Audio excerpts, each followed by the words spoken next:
2023, that notwithstanding the resolutions of the Senate met on the 16th of February 2023 and on 29th of March 2023, pursuant to Standing Order number 32, on the approval of the Senate calendar on regular sessions for the second session, the approval of the Senate calendar, and pursuant to Standing Order number 34-4B, the Senate resolves to alter its hours of meeting on Thursday, 27th, 2023, to hold a morning sitting commencing 9:30 a.m. and ending at 1 p.m. instead of the afternoon sitting. I thank you, Mr. Speaker.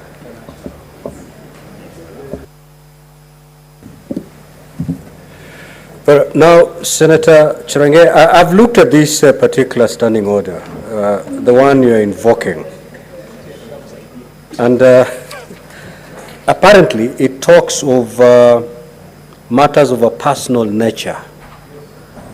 And the statement we are just about to make, if your opening statement is anything to go by, it's not personal. It touches on the operations of yourself and your colleagues. It's more official. And therefore, I would advise you, during today's proceedings, you can raise on a point of order. You bring it up as a point of order, but not under Standing Order 58, because 58 restricts you to matters of a personal nature. And I don't think paying your workers at the county office is a matter of a personal nature. I think it's more official. It touches on your mandate. So I will allow we proceed on. At some point you can rise on a point of order to put it across. Then I'll allow your colleagues also some time also to contribute to that point of order. Next order, clerk.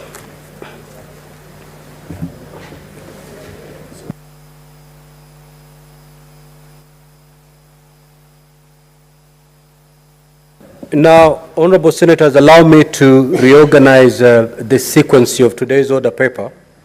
Instead of going to order number 7, which is questions and statements, we'll move to order number 8, the motion for alteration of hours of the meeting on Thursday, that is tomorrow. We dispense with that motion, and then we can go back to the floor as contained in today's order paper. Clerk, can we proceed to call that order? Order number 8, motion. Alteration of hours of meeting on Thursday, 7th December 2023. Majority Leader.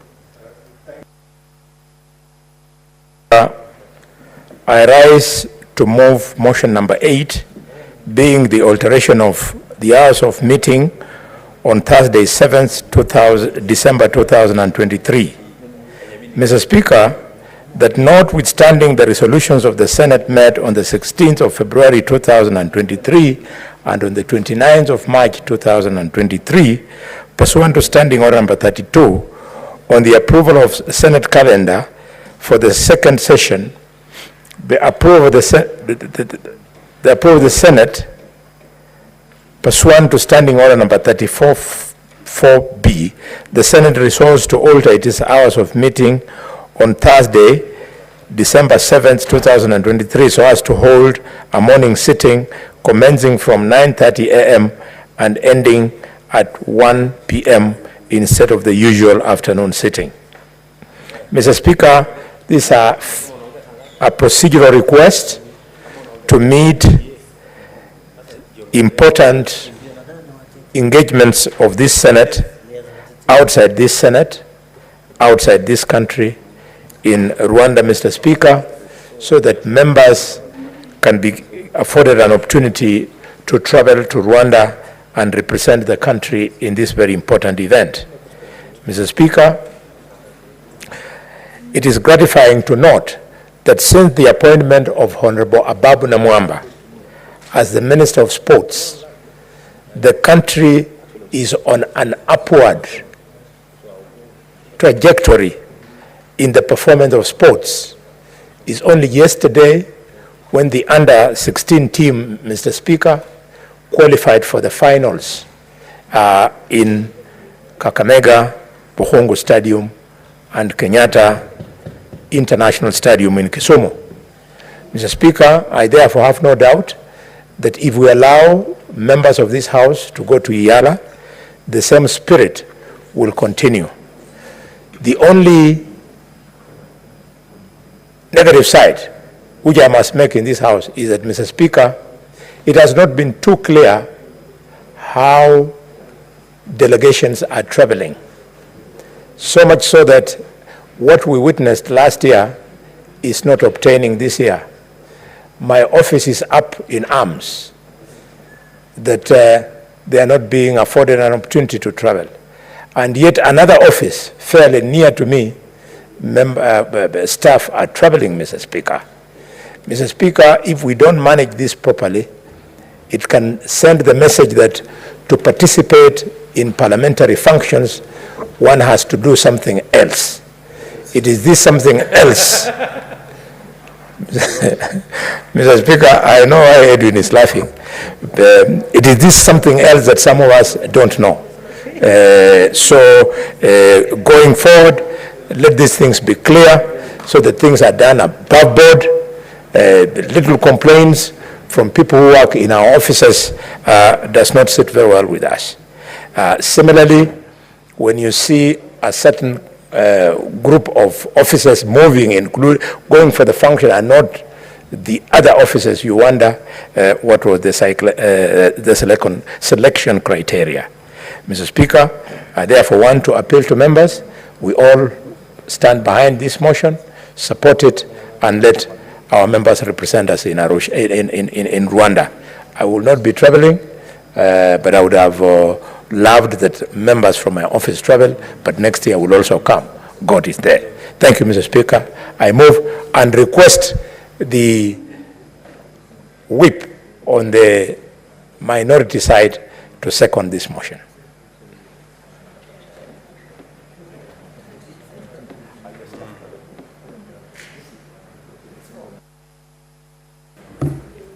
Thank you, Mr. Speaker. I rise to second the motion by the Honorable Senator Khalwale. Mr. Speaker, as a member of the SPC, this is a matter that I am aware we discussed before the committee, that in fact, in order to accommodate those of our colleagues who have been lucky enough to represent our parliament in the East African Legislative Games, we move the sittings for tomorrow's afternoon to the morning session so that we can complete some of the matters that are on the order paper. Mr. Speaker, it is always a concern for us at the SBC when we see certain matters taking too long on the order paper, and especially the matters that affect legislative business. There are some bills that are due for division after second reading, and some that are due for the committee of the whole House. And in consideration of the fact that we are proceeding for the long recess starting Friday, Mr. Speaker, it is quite urgent that we are able to find the opportunity to process this business before our colleagues travel. Mr. Speaker, therefore, I will be making an appeal to all the senators who might be traveling tomorrow. Please avail yourselves in the morning sessions. The SBC was also kind enough to make sure that the session tomorrow and even today is a hybrid session. There is no reason why you can't be able to log in from wherever you are, unless of course you traveled only with sporting attire that would not allow you to participate in the sessions here. So, Mr. Speaker, I strongly second, and I'm hoping that tomorrow and today we can be able to make some progress so that we lighten the order paper before we proceed to the long recess. Thank you, Mr. Speaker. We will not lighten.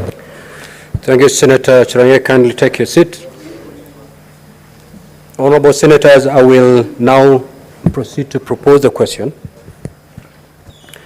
that notwithstanding the resolution of the Senate made on the 16th of February 2023 and the 29th of March 2023, pursuant to Standing Order 32 on the approval of the Senate calendar, regular sessions for the second session 2023, pursuant to Standing Order 34, 4B, the Senate resolves to alter its hours of meeting on Thursday, December 7th, 2023, to hold a morning sitting commencing 9:30 a.m. and ending 1 p.m. instead of the afternoon sitting. Now, honorable senators, of course you have the right to contribute to this motion, but it is a motion that really doesn't require us to spend a lot of time debating on this. If you are agreeable, you would allow the chair to put the question. Very well. Now, honorable senators, I will proceed to put the question. The notwithstanding the resolution of the Senate made on the 16th of February 2023 and on the 29th March 2023, pursuant to Standing Orders 32, on the approval of the Senate calendar regular sessions for the second session, 2023, pursuant to Standing Order 34-4B, the Senate resolves to alter its hours of meeting on Thursday, December 7, 2023, to hold a morning sitting commencing 9:30 a.m. and ending at 1 p.m. instead of the afternoon sitting. Will as many as of that opinion say aye? Aye. Will as many as of the contrary opinion say nay? The ayes have it. Yes, Senator Cherangei.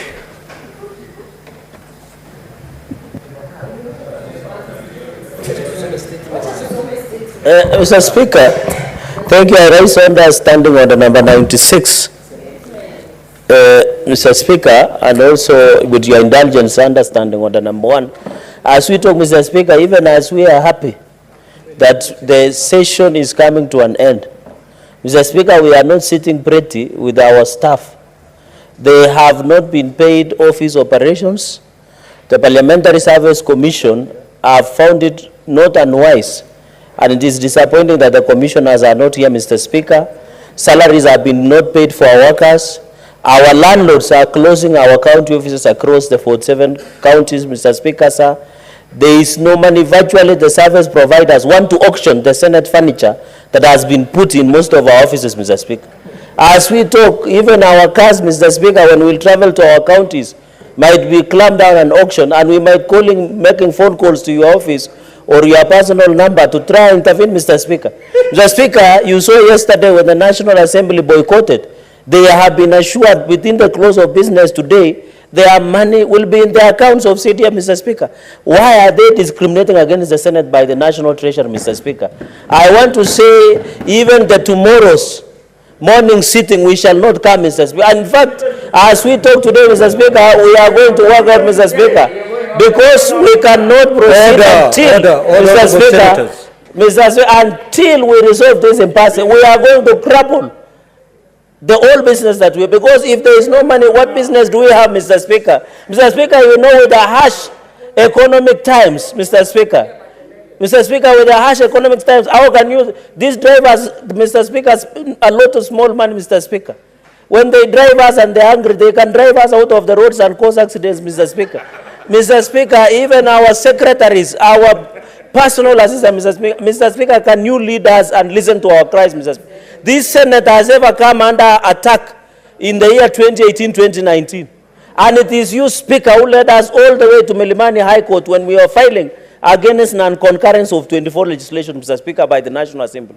Mr. Speaker, I would have expected the National Assembly to also boycott and be in solidarity with us the way we were in solidarity with them yesterday, Mr. Speaker.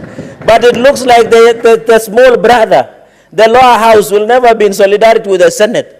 But, Mr. Speaker, I want to request colleagues. We request that this session be suspended for now. Mr. Speaker, you make phone calls to the National Treasury, because, and also Parliamentary Service Commission, Mr. Speaker, we suspend for 30 minutes. You get a commitment. We go into a recess for another 30 minutes. We agree on how we are going to proceed, Mr. Speaker. Mr. Speaker, under indulgence and the direction leadership, you need to provide leadership on this one, Mr. Speaker. I don't think you will be sitting pretty. I can tell you, you'll have to switch your phone, because we will call incessantly. We will also give your number to our workers, our staff, so that they call and explain the situation, Mr. Speaker. Because vitu kwa ground is different, Mr. Speaker, sir. So as we talk, we have been using our own money to fuel and support most of the workers, Mr. Speaker. Some of them have school fees. Some of them have medical bills to pay, Mr. Speaker. They have rent, Mr. Speaker. You can imagine working to your office and your staff have not been paid. Mr. Speaker, with the harsh economic times, we must be serious, Mr. Speaker. I request that we adjourn this, we suspend this house for 30 minutes, talk to the National Treasury, give us way forward, and then we resume the sitting as normal, Mr. Speaker. And I think going into the future, I want to call upon Parliamentary Service Commission. There is no house that is lesser than the other. When the National Assembly speak, they listen. But when Senate speak, ni kama kupigia mbuzi gitaa, Mr. Speaker. We must take a collective responsibility. This Senate has come under attack from 2013, but we have always been resurgent. They should not underestimate us, Mr. Speaker. We look like dormant volcano, but we are going to erupt that it has never been seen before, Mr. Speaker. I expect people like Senator Chute to be on the forefront defending us, Mr. Speaker. You had Senator Sifuna yesterday led us in a Kamkunji, and we made a resolution that we shall not sit until we get our dues, Mr. Speaker. It is our right. How can we work, Mr. Speaker? Mr. Speaker, I request that you suspend this sitting and we agree, Mr. Speaker, with all due respect. Senator Osotsi. Mr. Speaker, I want to support the request by Senator Cheregei that this is a very serious matter. Mr. Speaker, just like any other workers, we cannot sit here and work if our hearts are troubled. And as Senator Cheregei has said, our staff have not been paid, our offices are being locked, and we are not able to pay our bills on the ground because of lack of operation money. And Mr. Speaker, I think we must take a serious action, because this is more than just the money. It is the disrespect by the executive to Parliament. And Mr. Speaker, even yesterday, I was so surprised that a PS... Order, honorable senators. May the senator be heard in silence, please. May the senator be heard in silence, please. So, Mr. Speaker, this is disrespect to the institution of Parliament by the executive. They want to give us exchequer when they feel like they want to give. They want to punish us, and this means we will not be able to do our legislative work very well if we are not facilitated. And the Constitution is very clear that the Parliament shall be facilitated. So, Mr. Speaker, I want to agree with my neighbor that we stop this session, suspend this session, you make phone calls. I know the Speaker of the National Assembly did the same, and we have answers before we continue transacting. This kind of disrespect to the Senate and to you, Mr. Speaker, because you are the leader of the third arm of government. You must be respected. Even yesterday I was surprised. A junior principal secretary trying to undermine your office, Mr. Speaker. The Speaker has a right to meet any diplomat, and Parliament all over the world represents the diplomats of that country. In fact, this Senate requires, we need an apology from the Principal Secretary of Foreign Relations, who made some very serious comments on our Speaker. Our Speaker has every right to meet any dignitary in this world, because he's representing an arm of government. So this is a further confirmation of disrespect to this Parliament by the executive, and I think I want to fully agree that we need to suspend this sitting, or we cause the suspension of this sitting the way we did it yesterday until our matter is addressed, Mr. Speaker, and forever if the matter is not addressed. Senator Gloria. Yes. Thank you, Mr. Speaker. Mr. Speaker, I think I want to reiterate that the Senate is actually being disrespected. Yet again, Mr. Speaker. Mr. Speaker, you know we are the upper house. And every single time I tell people that, no, I sit in the upper house, I expect, Mr. Speaker, that the upper house is respected equally as the National Assembly, Mr. Speaker. And Mr. Speaker, a lot of people don't know, but nominated senators, we don't have an operational fund, but we have employees. Today, actually 20 minutes ago I checked, and my staff have not been paid. So, Mr. Speaker, for me, I want to call upon Parliamentary Service Commission, because they also have to come and give us a report and tell us, so that before we start saying the executive or who, Parliamentary Service Commission should be able to tell us if they have received money from the exchequer, and if they have not, or what is the position, Mr. Speaker. And it's very sad today that I don't see any commissioners in the House, Mr. Speaker. Mr. Speaker, we are always complaining about our welfare. We are always complaining about, personally I've been complaining about my office, about the welfare, about just the work environment, Mr. Speaker. But the commissioners are never here to hear our complaints, Mr. Speaker. So, as we are even saying the Parliamentary Service Commission should come and tell us why we don't have our staff paid, Mr. Speaker, I also call upon the commissioners. They need to take this House seriously, Mr. Speaker. Some of us, we can do a better job as commissioners, Mr. Speaker, but because it is our first term, Mr. Speaker, we understand that we have to learn how the things work before we get that job. But Mr. Speaker, every time to be in a House complaining of our welfare, and the commissioners are not in the House, they are always traveling, Mr. Speaker, there's something wrong there. But finally, Mr. Speaker, I want to say this. We are about to close, and I don't think it will be fair for our staff to go for Christmas without their salaries, Mr. Speaker. Some of them, when we tell us ourselves we don't have money, they cannot even imagine how we don't have money.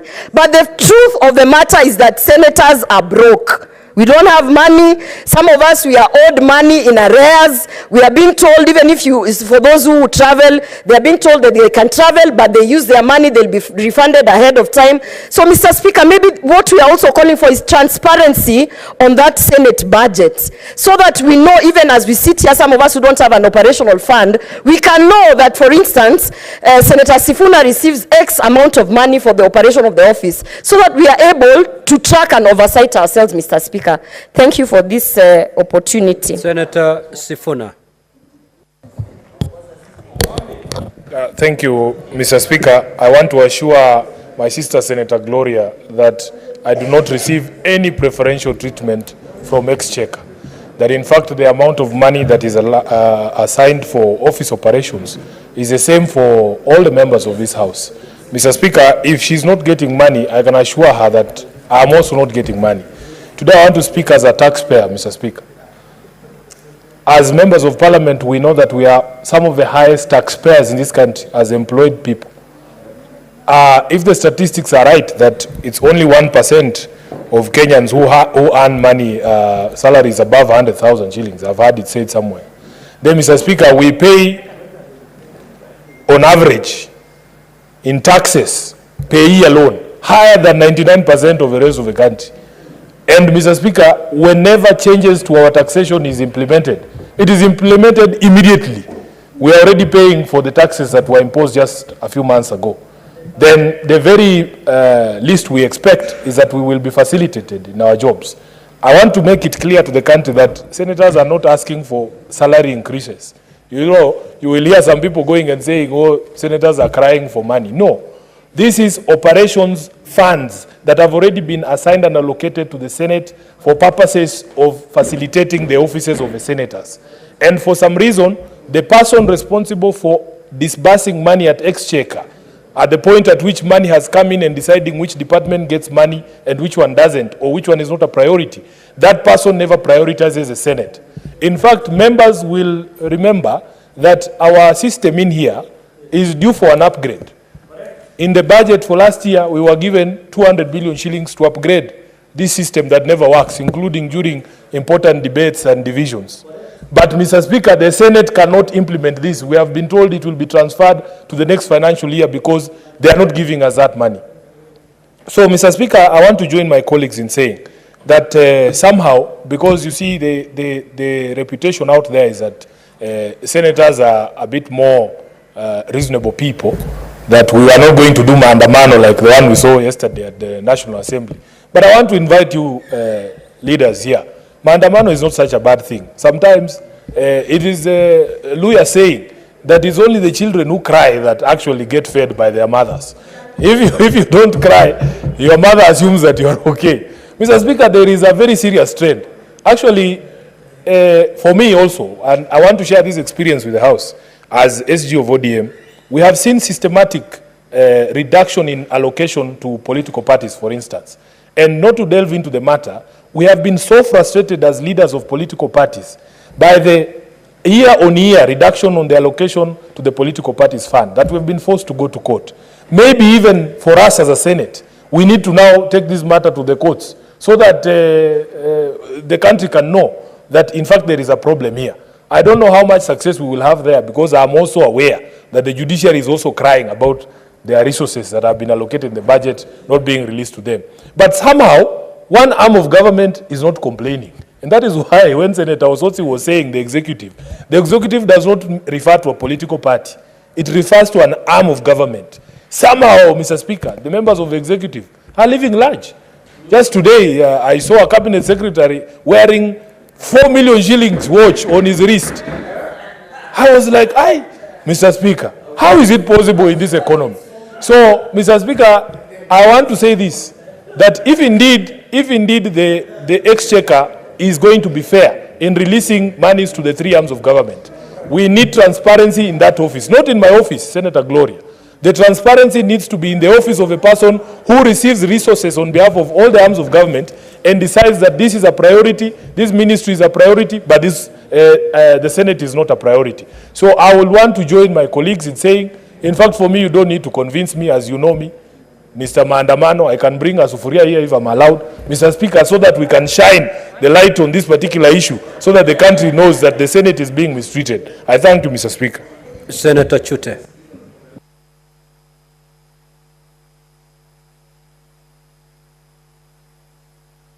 Asante sana Honorable Speaker kwa nafasi hii. Ningependa kuungana na wenzangu kwa ile shida Senate iko nayo. Mheshimiwa Speaker, mimi nimetoka Marsabit County. Umesikia juzi Senator Lomanen wa Turkana akisema sisi tukienda recess saa hii tunaenda huko hatusikizi recess, tunasikia sauti ya bunduki ikipigwa kila mahali. Honorable Speaker, Marsabit County imekuwa flooded. Hata watu wameshindwa kufika mahali chakula hiko, center chakula hiko. Saizi inasaidiwa na helikopta, serikali haina helikopta ya kutosha. Tuko na shida kama hiyo. Honorable Speaker, wale watu wanafanya kazi kwa maofisi zetu hawawezi kupata chakula sasa, kwa sababu wengine wako centers ambaye hawangeweza kufika, na wale watu wangesaidia hawa na chakula ambaye wanaishi katika vijiji hawawezi kupata hiyo pesa, kwa sababu pesa ambayo ingefaa kwa office operations mpaka saa hii hatujapata. Mheshimiwa Speaker, kila mahali ukiangalia vile distance ni mbali kutoka Nairobi, gharama ya vitu ni nyingi sana, shida ni nyingi sana, masomo kwa watu ni chini, chakula ni shida kupata. Kama ukisikia mtu wako Nairobi anaumia mara 10, sisi tunaumia mara 100. Kwa sababu ya shida ya vile tunasafiri, shida ya bunduki na lia risasi, kiangazi ikikuja inakuwa extreme, mvua ikikuja inakuwa extreme, flood inakuja, bunduki ndio hiyo. Kwa hivyo, Honorable Speaker, watu wakienda recess kesho, mimi sijui kama nitaenda Marsabit. Kwa sababu nikienda huko, watu ile family zao, wakipata hiyo pesa ingesaidia. Sasa family hizo, saa hizi hawatakuwa na pesa ya kula, Honorable Speaker. Honorable Speaker, ile shida tuko nayo. Tuko kwa serikali moja. Hata ukisikia kuna watu wako pande ya opposition na pande ya serikali, sisi zote vile tuko, tunaserve nchi moja, watu moja, family moja. Ukiona jana bunge pande hiyo nyingine walisusia kazi, leo wamerudi kwa sababu wamekubaliwa kulipwa marupurupu zao. Mheshimiwa Spika, hii nyumba inaitwa Senate. Mimi naona kama inaonyeshwa kama ni nyumba haina maana kwa nchi hii, Mheshimiwa Spika. Kwa sababu ukiangalia mara ngapi tumeona maministers wakati wanakuja hapa mbele wanakataa kuja, wanasema wako wagonjwa, mara wanasema wako safari, mara wanasema hiyo na hiyo. Kwa hivyo wakiitwa kule kwa National Assembly wanafika. Mheshimiwa Spika, ni kama wiki ni siku ya Jumanne tulikuwa naita watu wa Public Service Commission. Tuliita chairman afike mbele ya committee ya cohesion. Chairman alikataa kuja, akasema yeye ako kwa National Assembly. Na kweli tulipofuatilia hakuwa kwa National Assembly. Wengine walisema alikuwa Amerika, na hakuwa Amerika, hakuwa National Assembly. Hiyo yote ni kuonyesha hii nyumba inaitwa Senate ni kama hawana kazi naye sana. Kwa hivyo Mheshimiwa Spika, ukiangalia jana katika Twitter nimeshangaa sana na nikaona maajabu sana. Kuna wageni walikuja kwa ofisi ya Speaker wa Senate. Na Speaker akakaribisha wageni ambao wametoka Somaliland, na pale mimi pia nilikuwa ndani. Na huyo msimamizi wa Somaliland ameongea, kuna Kenyans, watu wametoka nchi hii karibu 30,000 wanafanya kazi ndani ya Somaliland, mahali inaitwa Hargeisa. Mheshimiwa Speaker, na akaongezea akasema kuna contractors ya Kenya ambayo wamejaa huko. Na akaongeza akasema sisi hatuna hata mayai. Mayai ile ambayo tunakula ndani ya Somaliland inatoka kutoka Europe. Akasema kuku hatuna, inatoka Europe. Mheshimiwa Speaker, alisema majani chai ambayo ingetoka Kenya iende direct Somaliland inatoka kutoka Europe. Inaenda Turkey ndio inarudi bado Somaliland. Na hiyo majani chai imetoka kwa nchi hii ya Kenya, ni wakulima wetu ndio wali pack na kutuma. Mheshimiwa Speaker, msimamizi aliuliza kama kuna ndege ambaye waliuliza serikali ya Kenya wafanye maisha iwe rahisi kwa wale watu wanaishi Kenya na wale wanaishi Somaliland, wakaomba ndege, service ya ndege kati ya Nairobi na Hargeisa. Na akasema imechukua miezi 18 mpaka saa hii hawajaweza kupata nafasi ya ndege kwenda mpaka Hargeisa. Mheshimiwa Speaker, ukikumbuka alisema tunaenda through Djibouti mpaka Hargeisa ama tunaenda through Ethiopia mpaka Hargeisa. Na ile gharama ya kulipa ni pesa karibu $1,800. Mheshimiwa Speaker, hiyo biashara inakuwa manufaa kubwa kwa Kenya kuliko Somaliland. Mheshimiwa Speaker, nilishangaa sana kuona PS Foreign Affairs akijibu wewe kwa Twitter, badala ya kuchukua simu tu kusema kuna kitu kama hiyo na hiyo ingerekebishwa, alijibu wewe kwa Twitter na akadimin hii nyumba. Akasema Senate iko na kazi gani, na akauliza hata sasa namna gani Speaker anaingilia maneno. Kwa hivyo Mheshimiwa Speaker, mimi nataka kuleta swali tukifungua bunge kuuliza kwa nini hiyo ndege, safari ya ndege kwenda huko imechelewa.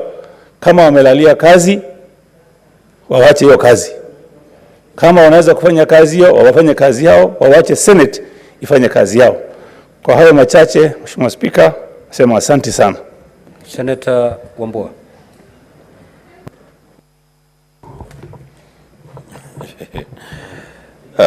I thank you, Mr. Speaker. Mr. Speaker, yesterday was a very sad day in this country. Sad because the Speaker, as a House, we had to take extraordinary measures to send a message to this country that the Senate of the Republic of Kenya is under siege. Under siege, Mr. Speaker, from the executive in relation to disbursement of funds that are owed to members and to this House. Mr. Speaker, we have to make this point very clear, that what the senators are asking for, they are not asking for a penny additional to what they are entitled to. The senators, and indeed Parliament, is not seeking a salary increment for members or for staff. So, Speaker, the only thing that we are saying is that we have offices that we run in our counties. And we run those offices, Mr. Speaker, for the sake of the people that have elected us to represent them in this House. In the running of those offices, Mr. Speaker, of course, there will be operational expenses, which expenses are supposed to be met by disbursements from the Exchequer.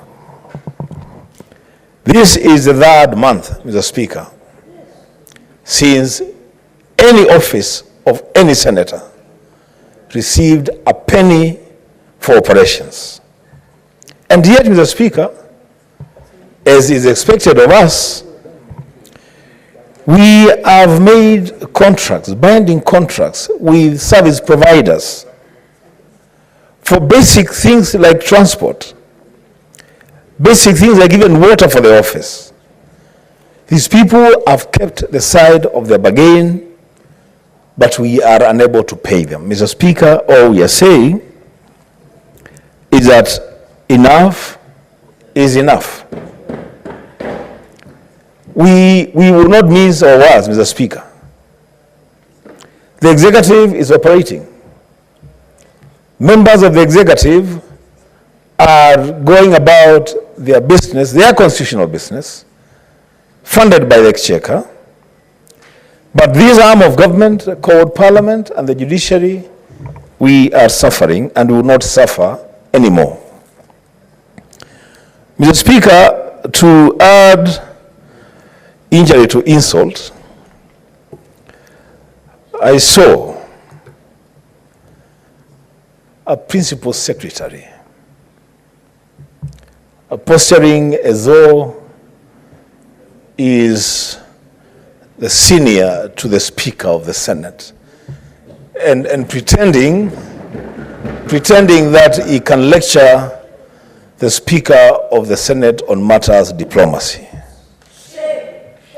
Mr. Speaker, I want to call upon the Senate Standing Committee responsible for matters to deal with foreign affairs, chaired by Senator Cheptumo,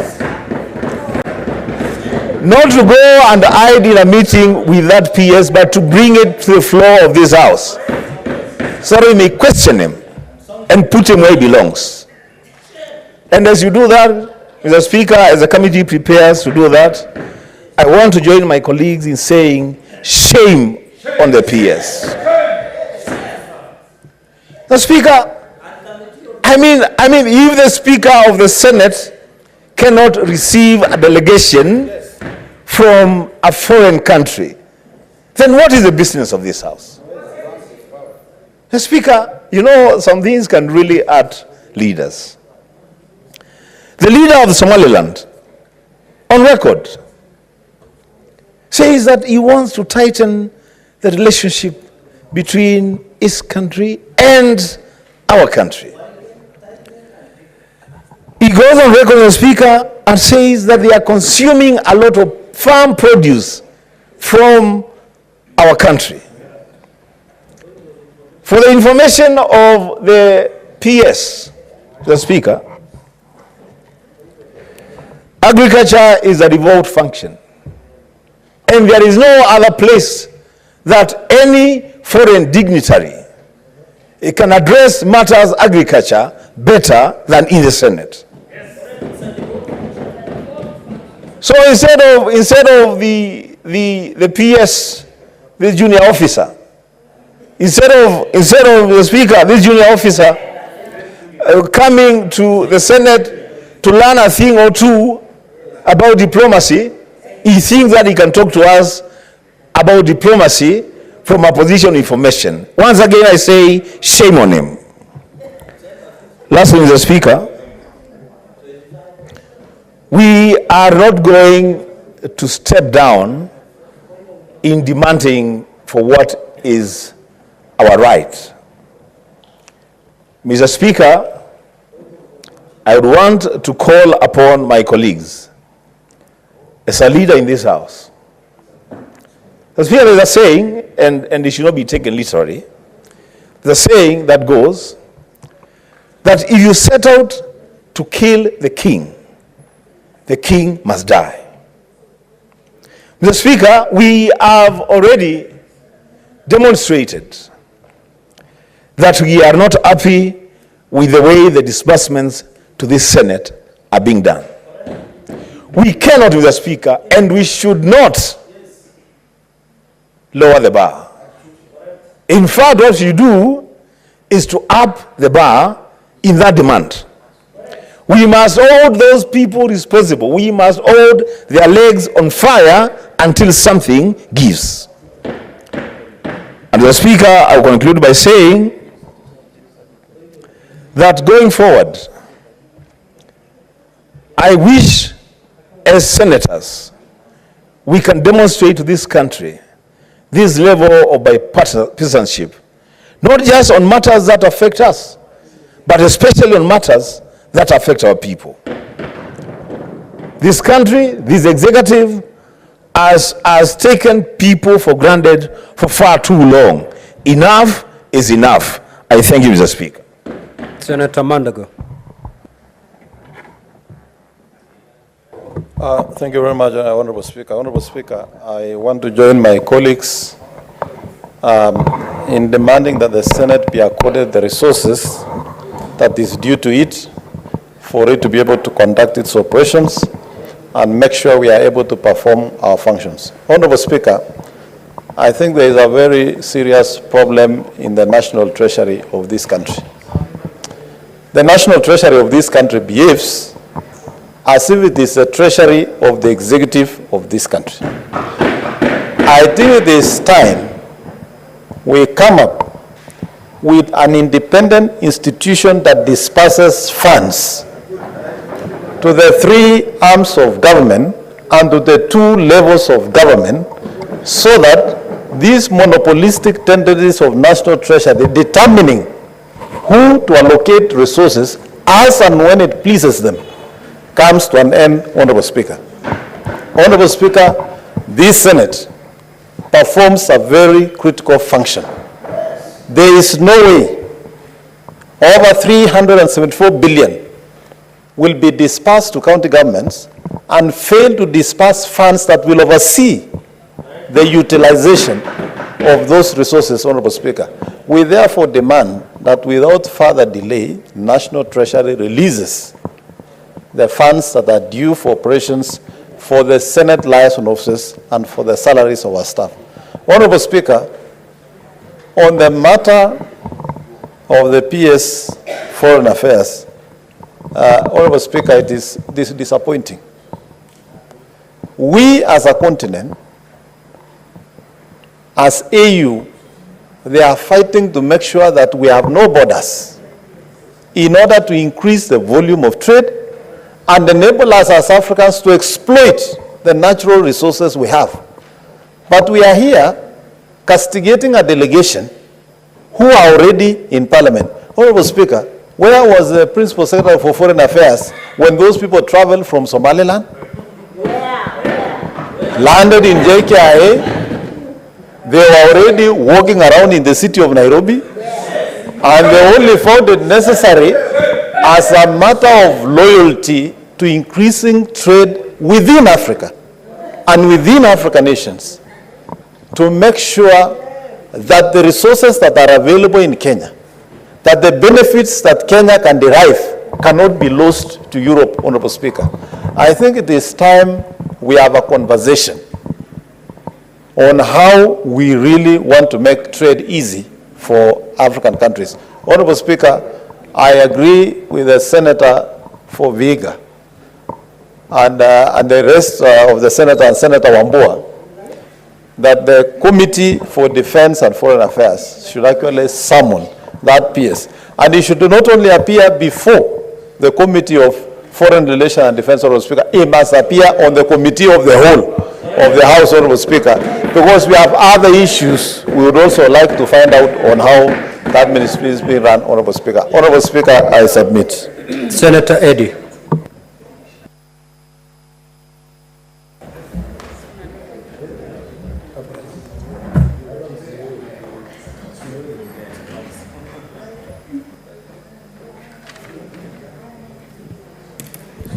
Mr. Speaker, this House must learn to be angry. And this House must learn to be angry enough. Because this House has been elected directly to represent the people of Kenya. It is in this House that the voices of millions of Kenyans are heard. And the senators you are seeing here, including the members of the National Assembly, Mr. Speaker, are people who have sacrificed their ambitions in business to be able to serve the people of Kenya. They have sacrificed their ambitions in civil society, where sometimes the remuneration in those places are sometimes 10 times the money that the people who work in these places are getting. Just to give you a context, today the most performing bank in Kenya pays its CEO 10 million shillings, and sometimes more per month. This that you are seeing here, the spirit of sacrifice that they are putting in this nation is the same spirit of sacrifice that goes into the staffers that they have in their respective offices. It is indeed sad that the National Treasury can choose to hold on the paycheck of the staffers of members of parliament for over 3 months, Mr. Speaker. And yet, the executive is balling in money. I don't agree with the notion that there is no money in this country. But the notion that I want to bring forward to the nation today is that the money that is in this country is being wasted and people in the executive are swimming in this money. And I'll demonstrate to you, ladies and gentlemen. Today, the allocation for members of parliament, Mr. Speaker, to be able to compensate their staffers is 811,000. And 400 on average for the nominated members. We have 416 members of parliament in this country, Mr. Speaker. If you do the math, Mr. Speaker, the National Assembly and the Senate only needs about 337 million per month to take care of their staff. Now the Senate is even better because the Senate only needs 46 million to take care of their staffers.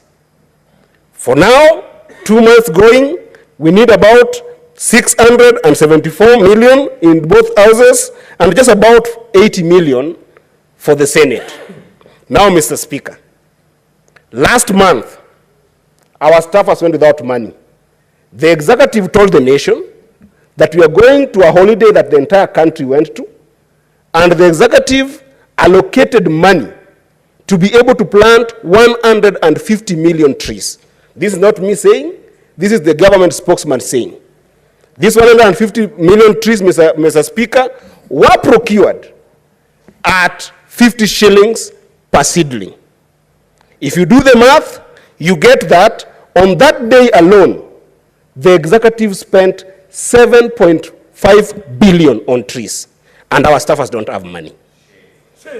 And our staffers don't have money. The other day, Mr. Speaker, we saw the executive sending a battalion of climate change experts who did not even plant trees themselves. We had over 700 people going to Dubai. And out of those 700 people, 400 of them were... What is your point of order, Senator Metho? Guys, I'm on a point of order. We are on a point of order, Mr. Speaker. I'm on a point of order. Conclude, Senator Eddy. I'm on a point of order. This is how the House Honourable runs. Senator is on a point of order, and certainly you cannot. Mr. Speaker, you can crunch your numbers, and let me tell you, fellow senators. Honourable Methu, if you have... Fellow senators, let me tell you. Honourable Eddy, if you would wish to inform the Honourable Senator with the correct information, certainly. Yeah. Do you have information to Senator Eddy? Senator Methu would wish to inform you. He will advise me when he's conclude talking. then. Well, Mr. Speaker, my thought process was interfered with, but I want to just give you context. That any time a member of the executive leaves this country to go to Dubai, the standard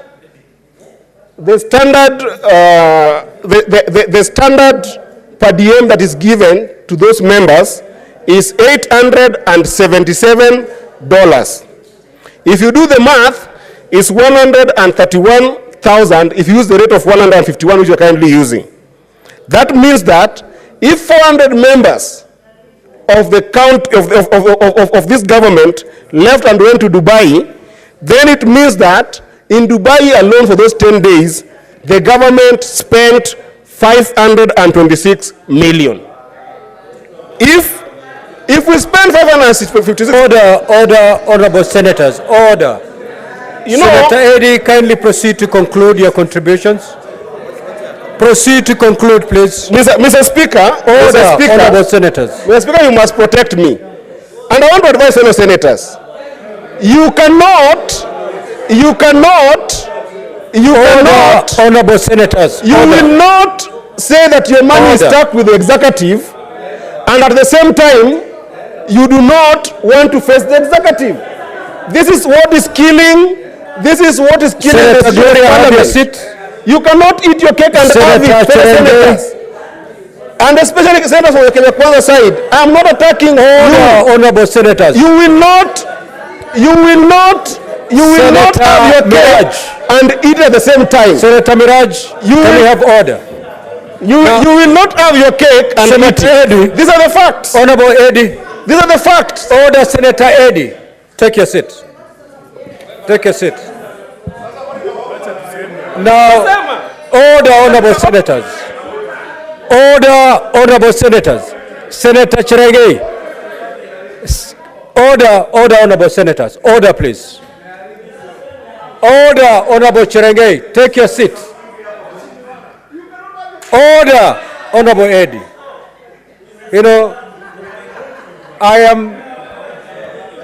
Order, Honourable Senators.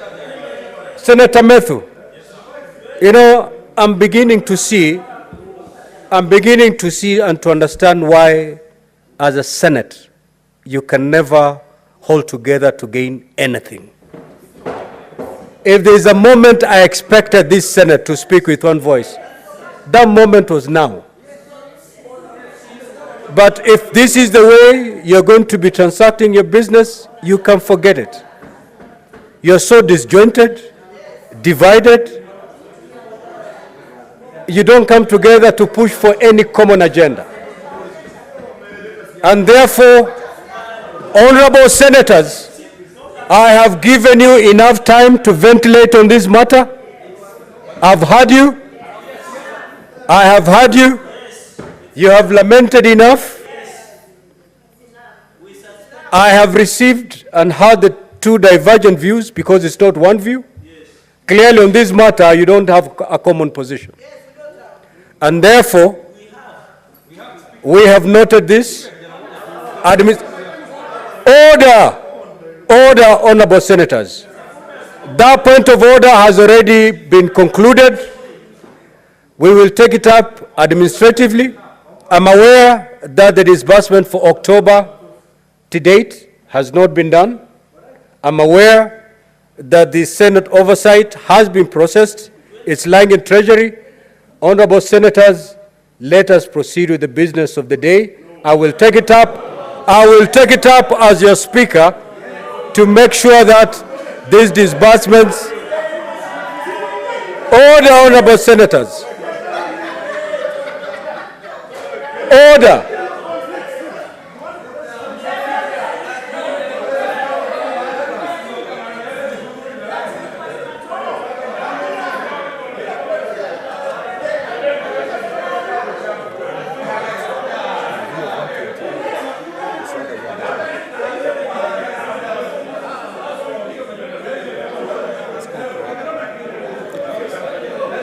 Order, honorable senators.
Clerk, can we proceed to call the next order, please?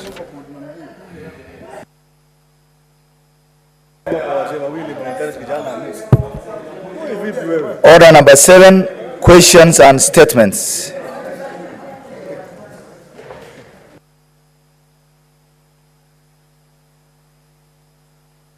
The Honorable John Methu.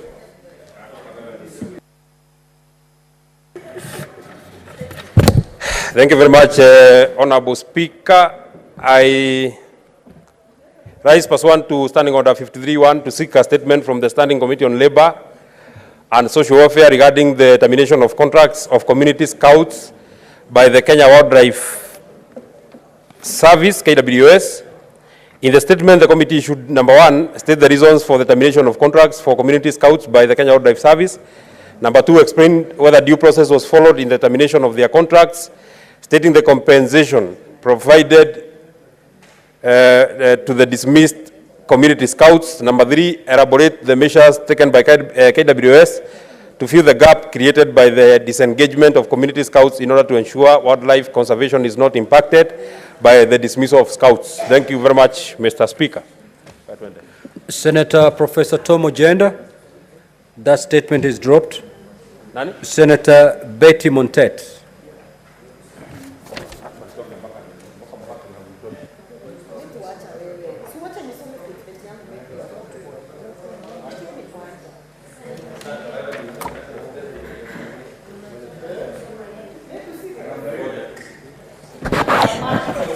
Thank you, Mr. Speaker, sir.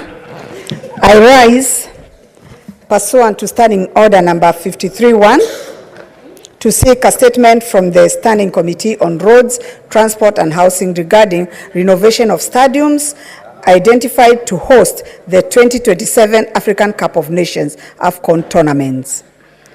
In the statement, the committee should, 1, provide a list of all the stadiums currently undergoing renovations by the national government in preparation of the games, indicating the scope of works for which each stadium and the anticipated completion dates. Number 2, give details of the contractors engaged to renovate the stadiums, stating the specific details of the contracts entered between the government and the contractors, including the contract sum for each stadium. And finally, state which government entity is overseeing the renovations and provide clarification on the reported involvement of the Kenya Defence Forces, KDF, in the renovation works, elaborating on the extent of their participation. Signed, Betty Montet, MP. Thank you, Mr. Speaker, sir.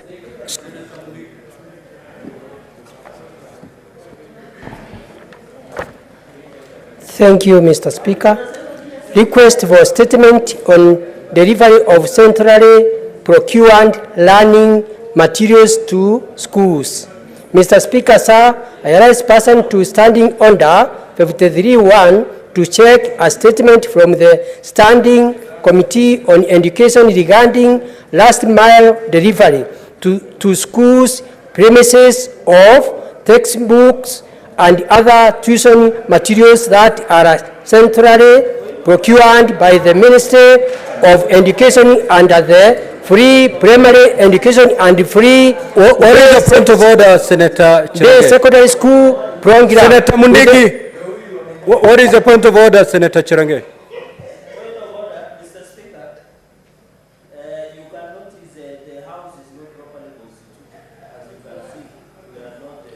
Your microphone is not on.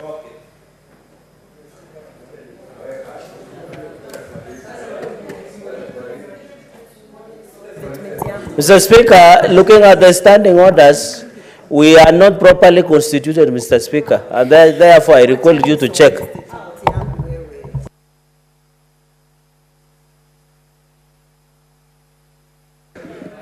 Clerk, kindly ascertain the quorum.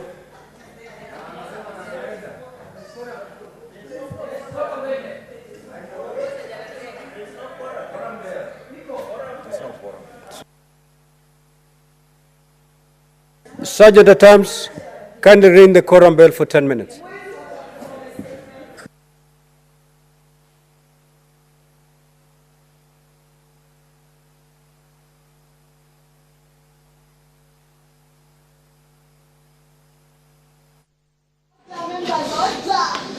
I am in queue.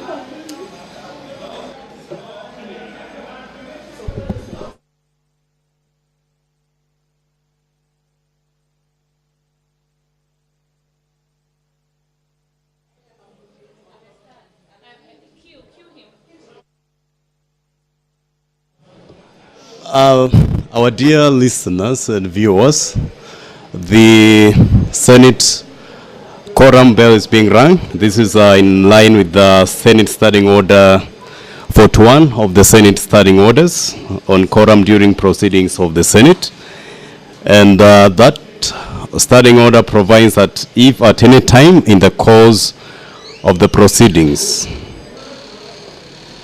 of the Senate, a senator objects that there is not a quorum present, the Speaker or the chairperson of that sitting shall count the senators present in the Senate and or the committee as the case may be. 2, if on the count under paragraph 1, a quorum does not appear to be present, the Speaker or the chairperson shall cause the division bell to be rung as on a division.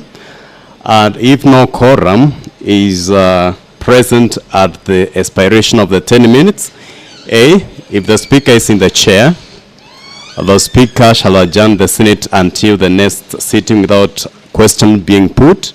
Or if the Senate is in the committee, the chairperson shall leave and report that fact to the Speaker, and the Speaker shall adjourn the Senate until the next sitting without question being put. And whenever the Speaker or the chairperson, as the case may be, is engaged in the counting of the Senate or the committee, respectively, the doors shall remain unlocked. And this procedure has just taken process where the committee, where the quorum bell now is being rung to have the members of the Senate raise quorum for continuation of the Senate sittings for today's afternoon. And earlier on, the Senate the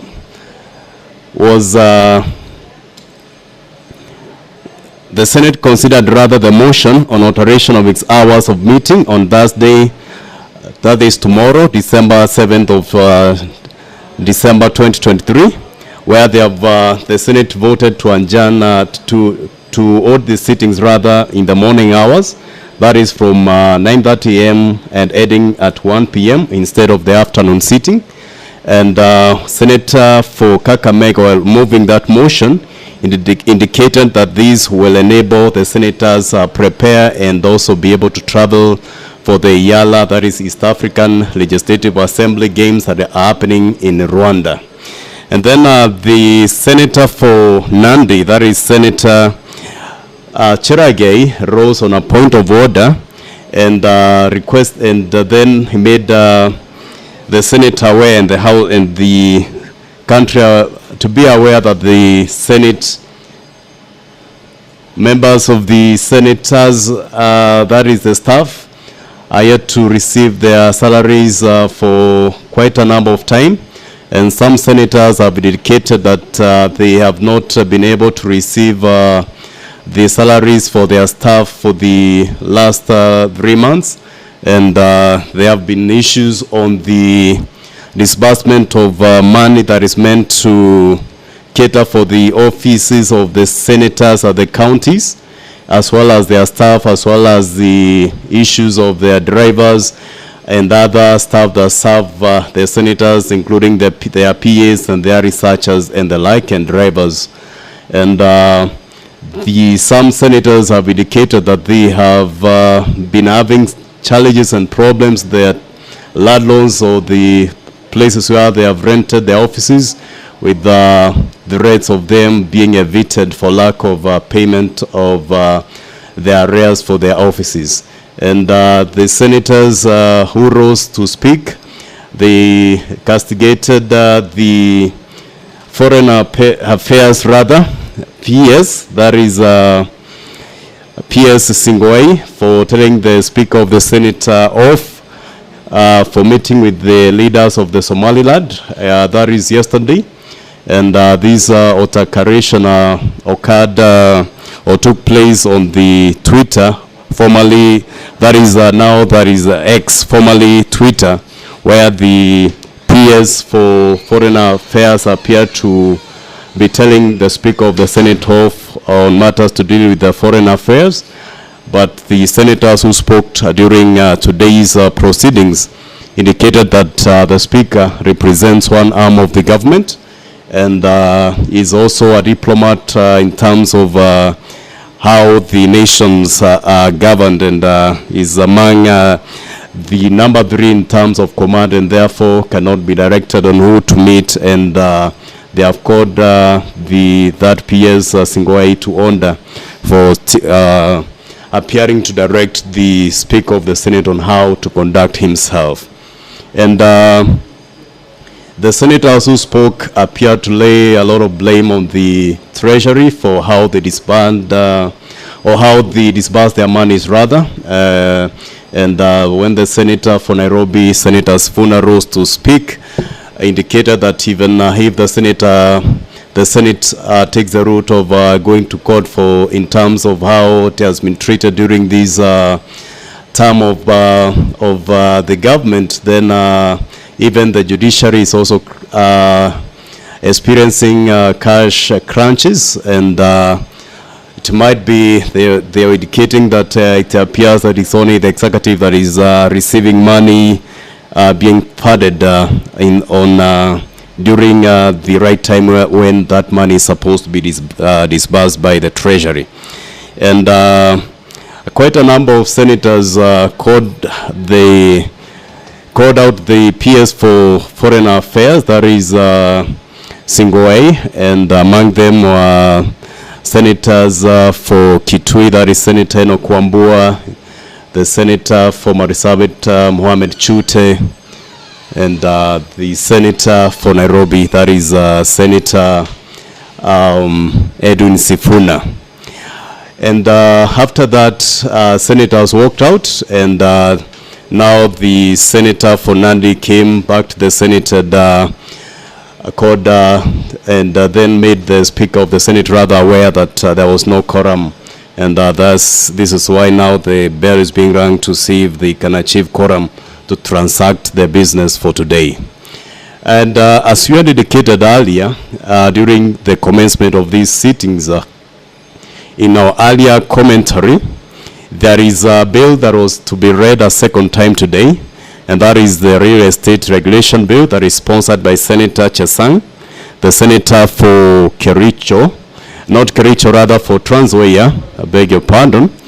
And the key object and reasons for this bill is that it seeks to put in place mechanisms for regulation of the real estate agents and real estate project in Kenya, And they have indicated that their reason for coming up with this bill, that is the real estate regulation bill, is that the Kenyan economy is the largest economy in East Africa, with the real estate market turnover of 100 billion shillings annually. And the real estate sector has witnessed a lot of fraud in the recent past, hence the need for regulatory regime as the current.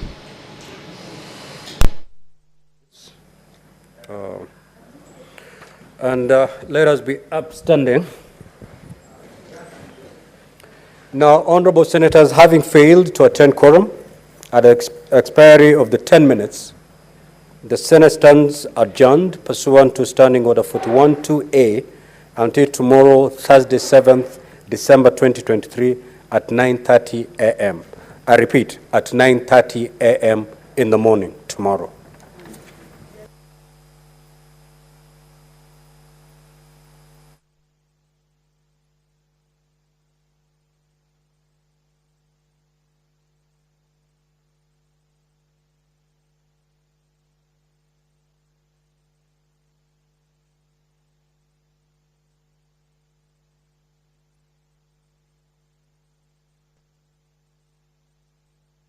Okay, sir. The Senate has adjourned its sittings for today, and this is in line with their Senate standing orders, where if there is no quorum, then the Senate has adjourned. That is the standing order that we had read earlier. That is standing order 41, where there is a lack of quorum during proceedings of that senator. And earlier on, the Senate approved the motion to sit tomorrow at 9:30 a.m. rather, in order to allow senators who are traveling to Yala, that is East Africa Legislative Assembly Games in Rwanda, to travel. And the Senate also considered a statement by Senator Betty Montent on the preparedness of the country to host the AFCON.